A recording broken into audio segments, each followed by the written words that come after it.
¿Qué tal? Muy buenos días, amigos, allá en el estudio. Pues sí, nos encontramos en las escalinatas precisamente del Congreso de la Ciudad de México, en donde dentro de unos minutos más, pues ya la jefa de gobierno de la Ciudad de México, Claudia Sheinbaum Pardo, pues tomará protesta sobre este nuevo cargo para el periodo 2018-2024. Es un clima frío hasta el momento, pero eso no ha impedido que, bueno, pues la gente, algunos simpatizantes se hayan hecho presentes. Podemos contar aproximadamente 50, 60 personas que se han dado cita en la esquina de Allende y Donceles, pues para manifestarle su apoyo a la doctora Claudia Sheinbaum. Entre las personalidades que estarán asistiendo, bueno, pues estará el ahora ya ex jefe de gobierno de la Ciudad de México, José Ramón Amieva. Se estima también la llegada del presidente de México, Andrés Manuel López Obrador, y bueno, pues diversos también invitados especiales internacionales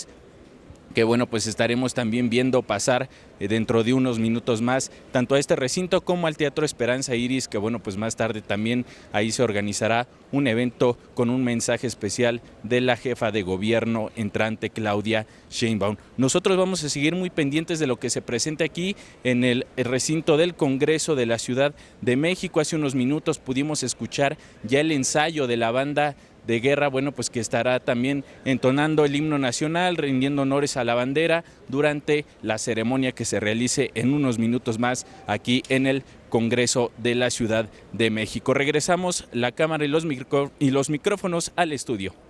Eric Pinto, muchísimas gracias. También, a nuestro compañero afuera del Teatro de la Ciudad de Esperanza Iris, Enrique Muñiz, también a las afueras del Congreso de la Ciudad de México, por todo su reporte. Los invitamos a que se queden en la señal de Capital 21, como bien.